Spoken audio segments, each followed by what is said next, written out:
On va parler de Judas après qu'il ait trahi Jésus-Christ. Vous allez voir que après qu'il a fait ces choses, il a eu son argent. Quand Jésus-Christ est mort, Jésus-Christ est ressuscité. Il est parti se pendre. Je ne sais pas si vous avez remarqué ça, mais Jésus-Christ n'avait même pas eu le temps d'aller regarder Judas et dire que, gars, c'est comment, ce qui s'est passé avec Judas. Il n'a même pas demandé ce qui s'est passé avec Judas. Il a dit qu'il s'est levé. Il a dit, plus que tu m'as trahi, il a continué à vivre sa vie, comme si Judas n'avait jamais existé. Même pour dire que non, le gars est mort, il faut... Non. Les gars, Jésus-Christ n'a même pas... Il a dit que... Allez regarder dans la Bible, non. Il a dit qu'il quand il est ressuscité, il est parti voir Pierre, parce que Pierre a demandé les excuses, il est parti voir ses disciples, les autres apôtres. Il n'a même pas cherché à savoir pourquoi il y a que 11, ouais, le 12e. Non, non. Non. Il a dit, c'est comme si Judas pour lui n'avait même jamais existé.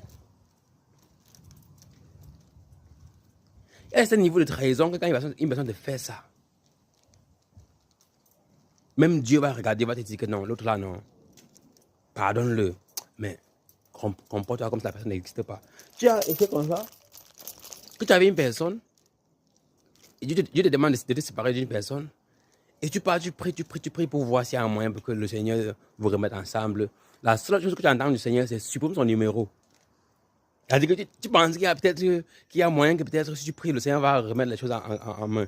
Mais la seule chose que tu comprends, c'est supprime le numéro, supprime tout ce qui concerne la personne dans ta vie et continue ta vie de l'autre côté.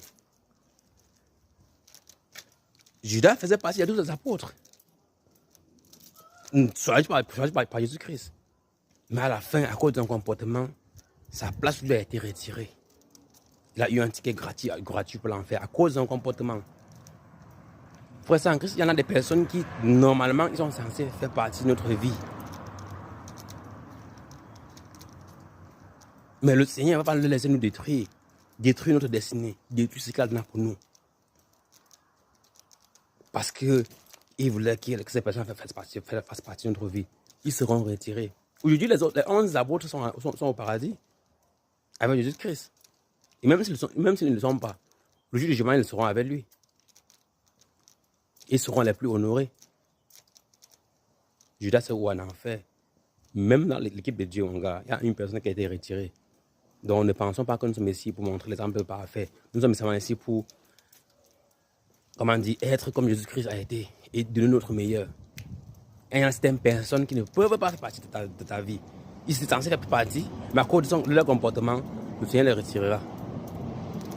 Quel qu'en soit ton niveau de chrétien, tu vas subir cette